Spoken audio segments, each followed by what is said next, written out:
"Grandma, Dad told me to find out where you keep your important papers," my 10-year-old grandson whispered, and those 12 words unraveled 3 years of excuses I'd made for my own daughter. I was standing at the kitchen sink when he said it. Sunday morning, early November.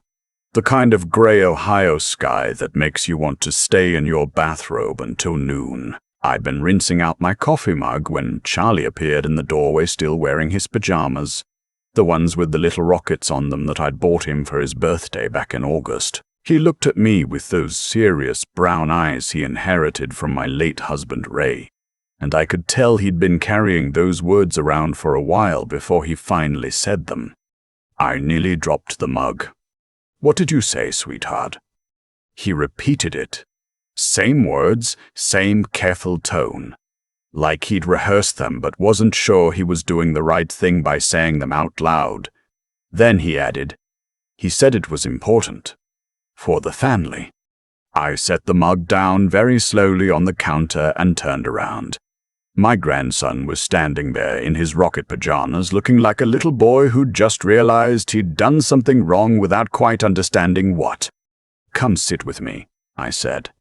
We sat at the kitchen table, the same table where I'd helped him with his second-grade reading homework 2 years ago, where Ray and I had eaten 31 Thanksgiving dinners before Ray passed, where my daughter had sat as a teenager doing her own homework while I cooked dinner across the room. I asked Charlie a few gentle questions.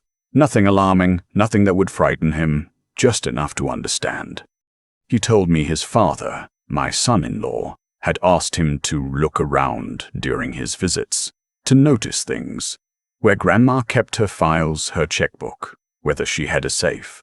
My daughter, he said, had been in the other room when it happened and hadn't said anything. I kept my voice even and warm and told him he'd done absolutely nothing wrong, that he was a very good boy for telling me the truth, and that we should keep our conversation private for now.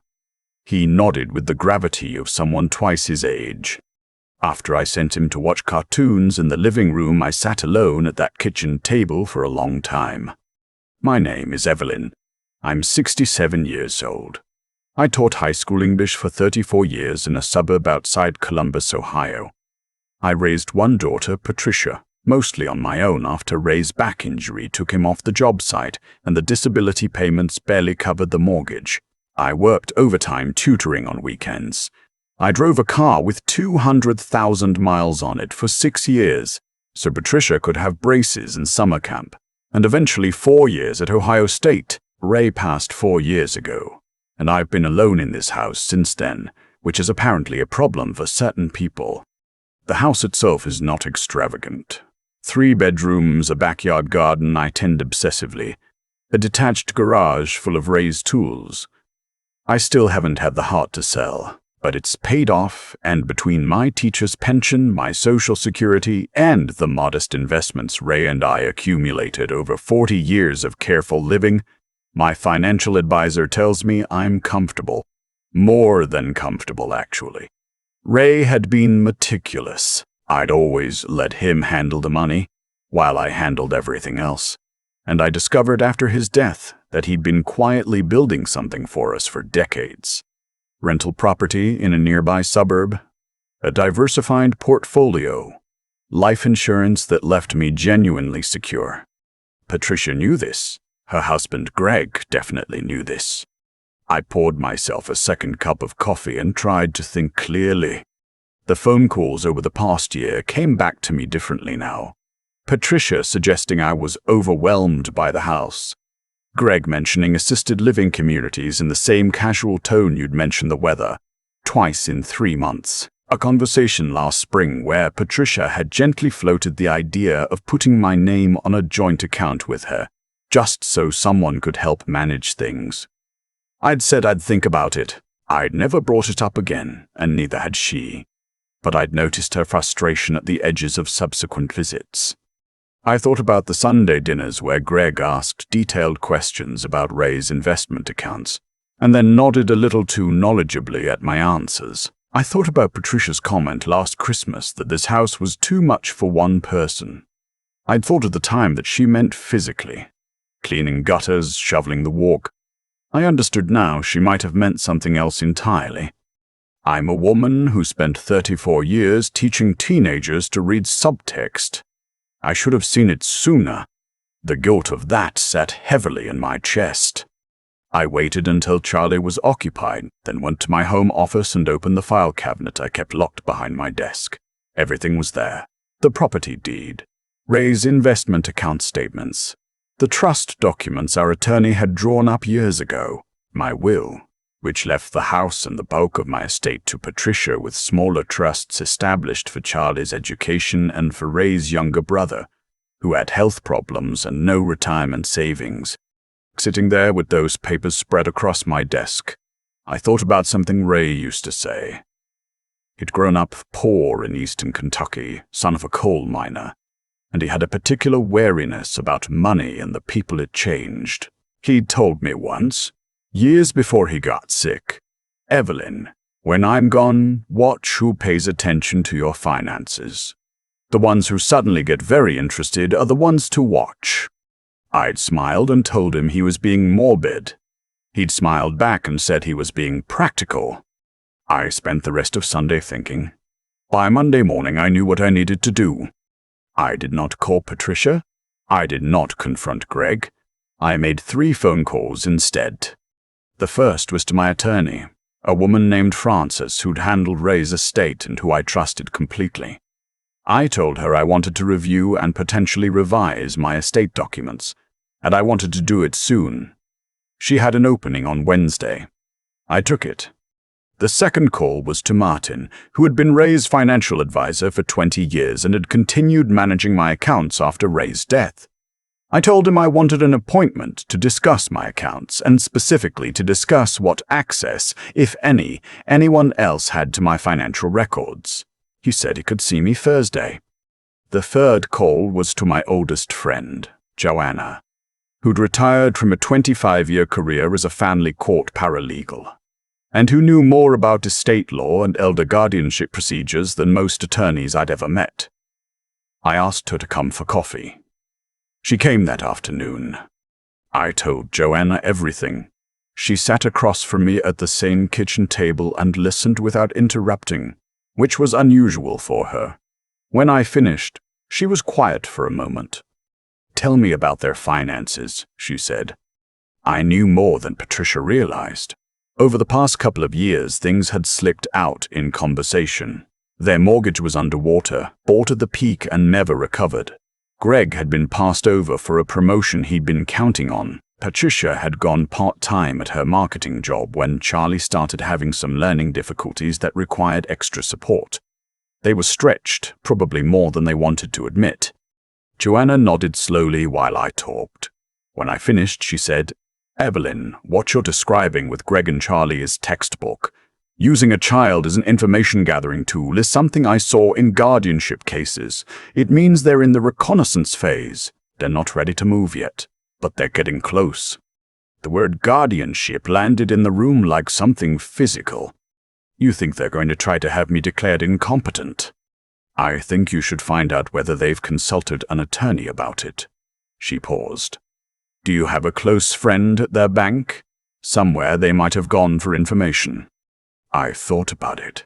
Ray had known people everywhere, had built relationships across 30 years of doing business in this county. I still carried his Rolodex. I flipped through it mentally and landed on someone. Don, who managed the commercial lending department at First Federal. Not Patricia's bank, but the kind of man who knew everything that happened in local financial and legal circles. I'd sent flowers when his wife passed 2 years ago. I called Don on Tuesday. I didn't ask him anything improper. I simply mentioned that I'd been thinking about estate planning and asked whether he'd heard of any families in the area dealing with guardianship issues around elderly parents. The conversation was brief and careful, but what he told me in oblique professional terms was enough. He'd heard of a couple, he said, who had recently met with an elder law attorney about a family member they were concerned about. He couldn't say more than that. He didn't need to. I thanked him and sat with it. Wednesday, I met with Frances. I told her everything, leaving nothing out. She listened with the focused attention of someone doing legal triage. "Your current will leaves Patricia as primary beneficiary and executor," she said when I finished. "Yes. That needs to change." She was already making notes. "If they're pursuing guardianship, the executor designation is the first thing they'd leverage.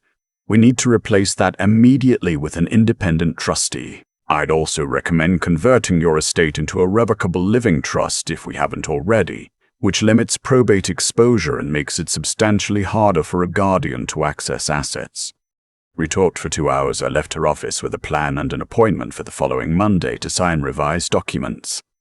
Thursday, Martin confirmed that no one else had been added to my accounts, and that he'd received no inquiries from anyone representing my family. He also, gently and professionally, mentioned that he'd recently fielded a call from someone who identified themselves as a family member, asking general questions about account access procedures.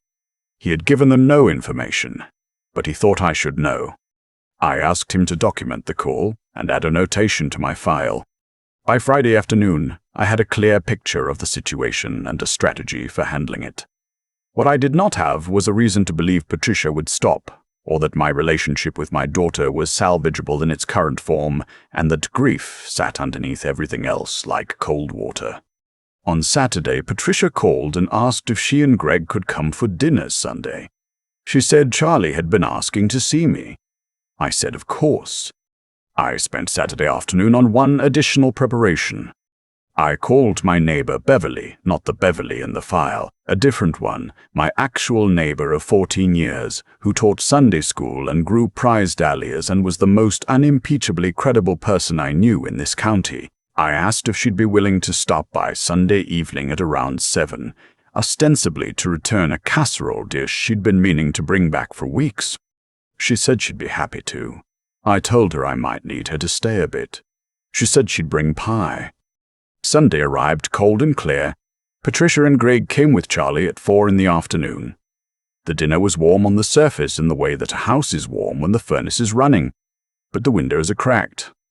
Patricia helped me in the kitchen. We talked about Charlie's school, about a movie she'd seen, about whether the garden would need covering before the first hard frost. Normal things. The whole time I watched her carefully and felt the sorrow of knowing what I knew. Greg was attentive to me in a way I now recognized as performance. He refilled my water glass without being asked.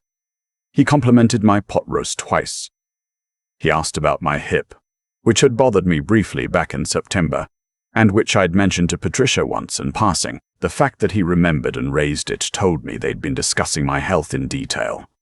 After dinner, while Charlie was in the living room with his tablet, Greg leaned forward over the table with the expression of a man about to say something he'd rehearsed. "Evelyn, we wanted to talk to you about something." He glanced at Patricia, who looked at her coffee cup. "We've been worried about you. Being here alone, managing everything. It's a lot." "I'm managing fine," I said. "Of course you are," Patricia said quickly. "We just want to make sure there's a plan, in case something changes."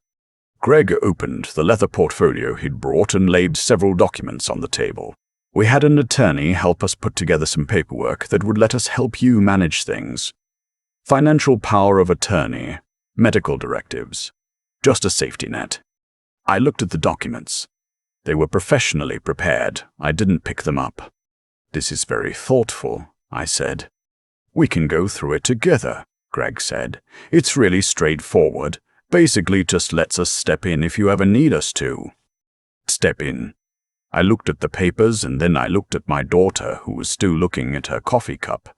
And I thought about Ray and about 34 years of papers I'd graded, and about a little boy in rocket pajamas standing in my kitchen doorway carrying someone else's errand. "I'd like to think about it," I said. Greg's jaw tightened almost imperceptibly. "Of course. We just thought it made sense to move on this sooner rather than later, given." "Given what, Greg?" A pause. "Given your age and living alone, Patricia worries." "I appreciate that." I stood and began clearing plates. "I'll think about it carefully, and we can talk again soon." They stayed another hour. The documents stayed on the table where Greg had left them. When they said goodnight, Patricia hugged me in the doorway with an embrace that lasted a beat too long. The kind that might mean love or might mean guilt. I held her and thought about the little girl who used to fall asleep on my shoulder on long car trips, and the grief moved through me and settled somewhere below my sternum where I've been keeping difficult things for a long time. After their car pulled out of the driveway, Beverly arrived with the pie and the casserole dish, exactly as planned. I told her what had happened. She sat across from me with her hands folded on the table and listened with the same focused attention she probably gave to the teenagers in her Sunday school class. When I finished, she said, "What do you need me to do?" "I need you to be here next Sunday," I said, "and I need you to watch carefully." I called Patricia the following Thursday and told her I'd thought it over and that I appreciated her concern and Greg's effort in putting the documents together. I told her I had some questions and would feel better going through everything with a professional present to make sure I understood what I was signing. I suggested Sunday afternoon at my house. Patricia's relief was audible. She said that sounded perfectly reasonable. I then called Frances and asked her to come on Sunday at 2 o'clock, telling her I wanted my attorney present when I reviewed the documents my daughter had brought. Frances didn't hesitate. I called Martin and told him I'd like him present as well. He said he'd rearrange his Sunday and be there at 2. I called Beverly and confirmed she'd come at 3:30, her casserole dish visit still on the schedule. Then I sat down and wrote out everything I knew, every conversation, every amount, the date of Greg's call to Martin's office, Don's oblique confirmation, Charlie's words verbatim as I'd written them down that same Sunday morning while they were still fresh. I printed it, dated it, and put it in the file cabinet. Sunday came. Frances and Martin arrived at 1:50. I made coffee and we sat in the living room and I walked them through the documents Greg had left the previous week. Frances read them carefully and flagged 3 specific provisions I want to describe because they matter.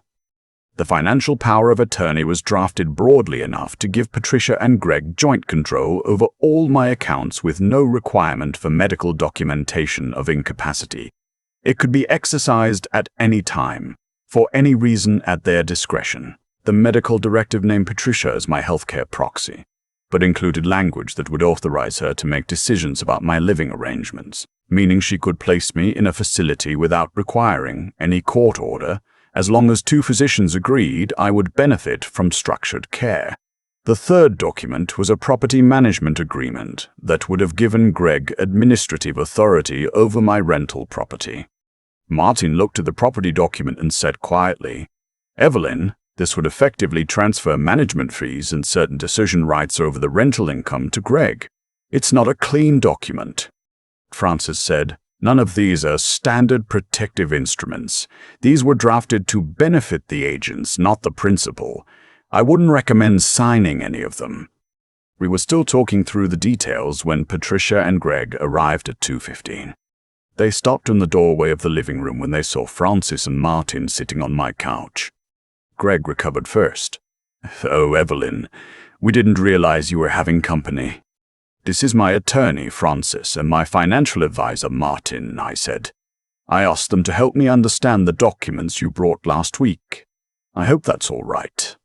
Patricia looked at Greg. Something passed between them that I couldn't fully read. "Of course," Greg said. His voice had changed registers slightly. "That's very thorough of you." We all sat down.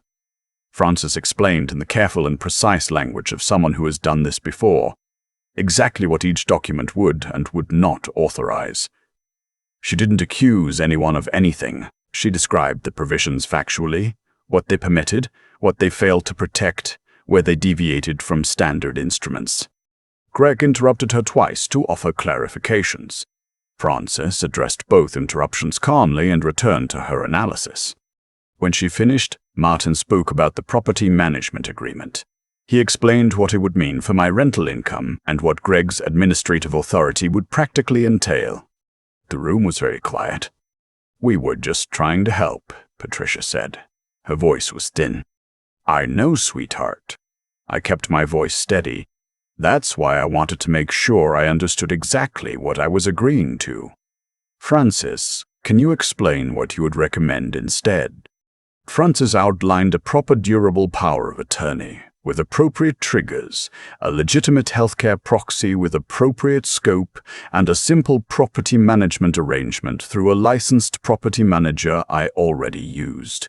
All designed to protect me, none of them designed to transfer control. Greg said nothing for the rest of the meeting. Beverly arrived at 3:30 with her pie, exactly as planned, and sat in the kitchen while the conversation in the living room continued. She was close enough to hear. She would remember what she heard if it ever became necessary.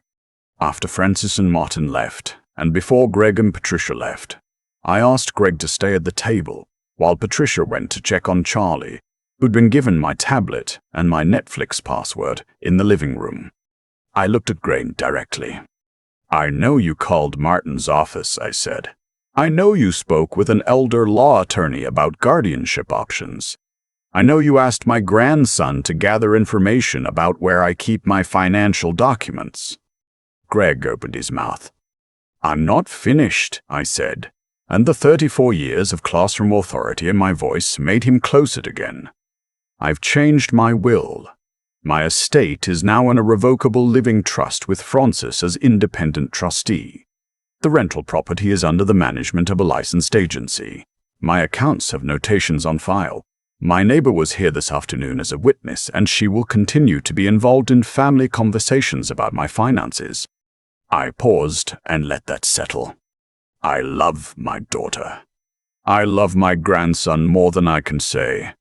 And I want to be clear that the path forward for this family depends entirely on what happens next.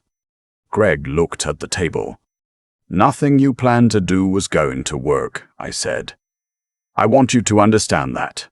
Not because you weren't organized. You were. But because Ray taught me to protect what we built, and I have been protecting it since the day he died." Patricia came back in from the living room. She looked at Greg's face and then at mine, and I watched her understand. She sat down. "Mom," she said, and stopped. "I'm listening," I said. She didn't have a speech prepared for this version of the conversation. She sat there for a moment with nothing to say, and then her eyes filled and she said, "I don't know how we got here." "I do," I thought. But I said, "That's something you're going to have to figure out. I can't figure it out for you." They left an hour later. Charlie hugged me at the door with the wholehearted sincerity of a 10-year-old who doesn't fully understand what happened but knows that something hard has passed. I held him and breathed in the smell of his hair, that particular smell that children have. And I thought about all the things I would protect for him regardless of what his parents became. The week that followed was quiet. Patricia called on Wednesday. She didn't mention the documents or Greg or anything financial. She asked if she could come for coffee on Saturday, alone. I said yes. She came and we sat in the same kitchen where this had all begun, and she talked for a long time, haltingly, about the mortgage and the debt, and the fear that had grown over the past 2 years into something that had evidently crowded out her better judgment. She cried.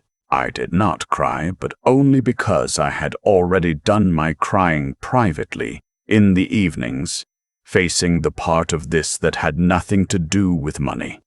I told her what I had told Charlie 3 weeks earlier in different words, that nothing she had done changed the fact that she was my daughter, but that some things had to change now.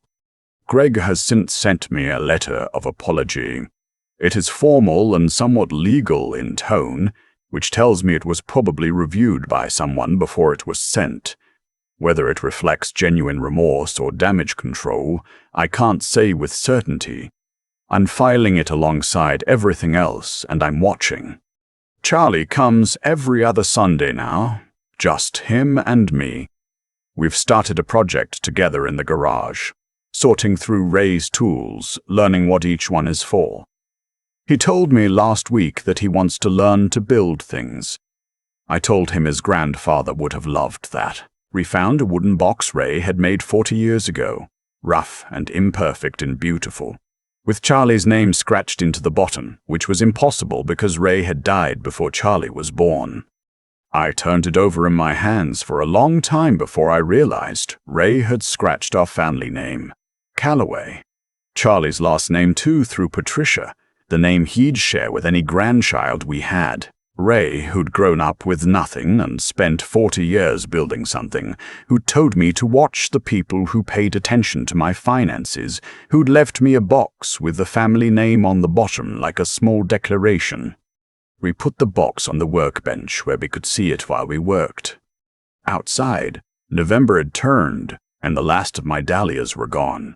But the garden would come back in spring, the way it always did, and the house was warm, and my grandson was across the garage asking questions. And I thought about all the things that outlast the people who try to take them. The wooden box Ray made is sitting on the workbench in the garage right now next to a small hammer Charlie picked out as his own. I look at it sometimes when I walk through, and I think about how the people who tried to take something from me ended up giving me something instead. Not intentionally, but that's how these things work. Greg and Patricia had a plan. It was organized and researched, and I'll give them this. It was patient. They'd spent months building toward it. And everything they built rested on one assumption: that I had stopped paying attention, that age had softened my edges, that grief had made me easy. What they didn't account for was Ray. Not Ray as a memory, though that too. Ray as a teacher. 40 years of watching a man who grew up with absolutely nothing build something careful and lasting and real. You absorb that. It lives in you whether you know it or not. And when the moment came, I didn't panic. I didn't confront anyone before I was ready. I made phone calls. I took notes. I watched and waited and moved when I was prepared, not when I was angry. That's the thing I keep coming back to when I think about what happened. Not the betrayal, though that was real and it still hurts in ways I don't always want to examine. What I come back to is the choosing. At every point in this, I had to choose between reacting and thinking, between what I felt and what I knew. Between the version of myself that wanted to call Patricia and demand an explanation, and the version that understood that an explanation in that moment would only have given them time to adjust their approach. Charlie is the one who made it possible. A 10-year-old boy chose honesty over loyalty to his parents, because somewhere underneath everything his father had asked him to do, he knew it was wrong. That's not nothing. That's a child with a conscience that was stronger than the pressure he was under, and I don't take that lightly. I think about what it cost him to walk into my kitchen that Sunday morning and say what he said. That took something real. It took the kind of courage that doesn't announce itself. I've been thinking a lot lately about what we actually pass down to the people who come after us. Not money. Though Ray worked hard enough that money is part of it. Not the house, though I intend to keep it. What we pass down is how we handle the hard moments, whether we go to pieces or hold our shape. Whether we let fear make our decisions or whether we slow down, think clearly, and move with some kind of dignity. I didn't do everything right. I spent too long making excuses for things I noticed. I told myself that Patricia's questions about my finances were concern rather than calculation because it was easier to believe that. I let it go on longer than I should have. That's on me, and I've sat with it. But when Charlie gave me the truth, I used it.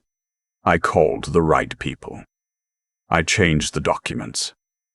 I sat at my own table in my own house and let the plan they'd built collapse under the weight of simple, documented reality. No drama, no screaming, just the slow, quiet work of a woman who had been paying attention after all. The roses Ray planted along the back fence came back this spring thicker than last year. I don't know why that keeps feeling like it means something. Maybe it doesn't mean anything except that things grow back when you tend them. That's enough for me.